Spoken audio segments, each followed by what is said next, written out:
अस्सलाम वालेकुम। मेरा नाम डॉक्टर जुनैद शहज़ाद है और मेरा ताल्लुक़ नाक कान गले के शोबे से है। आजकल हमारे पास बहुत सारे बच्चे जो हैं वो प्रेजेंट करते हैं इस कंप्लेंट के साथ कि उनके कानों में दर्द है। वालिदैन यूजुअली अपने बच्चों को हमारे पास लेकर आते हैं और वो बताते हैं कि बच्चे को कान में बहुत शदीद दर्द हो रहा है।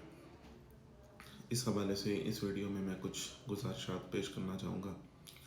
एक तो ये है कि जैसे ही सर्दी का मौसम शुरू होता है तो आप लोगों को मालूम है कि नज़ला ज़ुकाम फ्लू वग़ैरह जैसी शिकायत सामने आती हैं।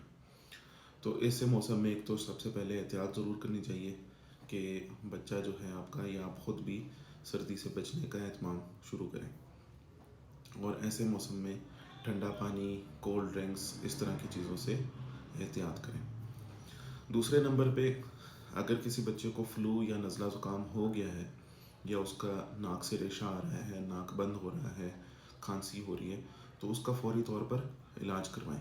या अगर आप ऐसी जगह पे हैं या ऐसी कंडीशन है या आप मसरूफ़ हैं कि आप बच्चे को फ़ौरन चेक नहीं करवा सकते, तो उस सूरत में कम से कम उसको स्टीम वगैरह ज़रूर दें, उसके पानी की इंटेक ज़्यादा करें।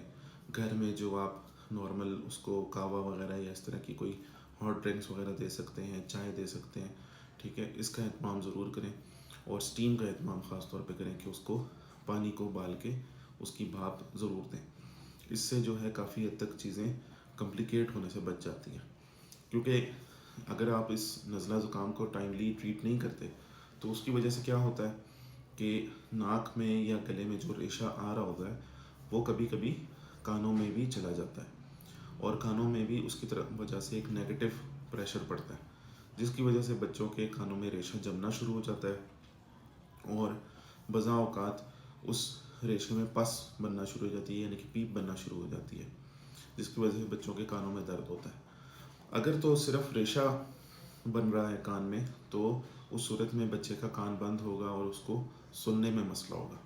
लेकिन अगर वो रेशा तब्दील हो गया है पस में और उसमें पीप बनना शुरू हो गई है, तो वो पीप जो होती है वो जैसे दाना बनता है, एक जल्द के ऊपर कोई दाना सा बन जाता है और उसमें पीप पड़ जाती है, तो जैसे वो एक प्रेशर लगाती है और इंसान को बहुत शदीद दर्द होता है। इसी तरह कान के पर्दे के पीछे अगर पस बन जाए तो उसकी वजह से भी बहुत शदीद दर्द होता है और कभी कभी बज़ा औक़ात अगर आप उसको टाइमली ट्रीट ना करवाएं तो वो पस जो है वो कान के पर्दे को भी डैमेज कर सकती है और कान का पर्दा अगर डैमेज हो जाता है तो कान से फिर रेशा बाहर आना शुरू हो जाता है, पस बाहर आना शुरू हो जाती है और वो फिर एक लंबा प्रोसेस बन जाता है। उस सूरत में हमें एक लॉन्ग टर्म ट्रीटमेंट की तरफ जाना जाता है।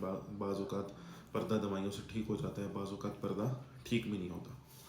तो ऐसी कॉम्प्लिकेशन से बचने के लिए ज़रूरी है कि आप एक तो फ्लू या नज़ला ज़ुकाम की सूरत में बच्चे को फ़ौरन चेक करवाएं और जो मैंने एहतियात बताई है उस पर अमल करें। और अगर बच्चे को कान में दर्द हो भी गया है तो उस सूरत में भी फ़ौरन चेक करवाएं ताकि वक्ती तौर फ़ौरन बर वक्त उसको दवाई दी जा सके और बर वक्त दवाई देने से उसकी जो पीप है, कान के पर्दे के पीछे इन्फेक्शन है, उसको ठीक किया जा सके। अगर वो टाइमली ठीक नहीं हुआ तो उसकी वजह से पर्दे को नुकसान भी हो सकता है और उसकी बीमारी बढ़ भी सकती है। तो टाइमली अगर दवाई दे दी जाए और एंटीबायोटिक शुरू कर ली जाए और साथ में दूसरी जो दवाइयाँ हैं वो शुरू कर ली जाएँ, तो पर्दे में जो रेशा बन रहा होता है, जो पस बन रही होती है, वो वापस ख़त्म हो जाती है और पर्दा डैमेज होने से भी बच जाता है। और ऐसी सूरत में याद रखें कि कान में किसी किस्म के कोई कतरे ना डालें। अगर किसी बच्चे को कान में दर्द हो रहा है तो अपनी तरफ से किसी किस्म के भी कतरे आप ना डालें तो बेहतर है। अगर आपने कान में कोई कतरे डाल लिए तो हो सकता है कि उससे उल्टा नुकसान हो जाए, फ़ायदा होने की बजाय नुकसान हो जाए। तो ऐसी सूरत में कभी भी खुद से कोई कतरे ना डालें। अगर आप नाक के कोई कतरे डालना चाहते हैं वो डाल लें, लेकिन कानों में किसी किस्म के कोई कतरे ना डालें और डॉक्टर से रुजू करें। थैंक यू, जज़ाकल्लाह।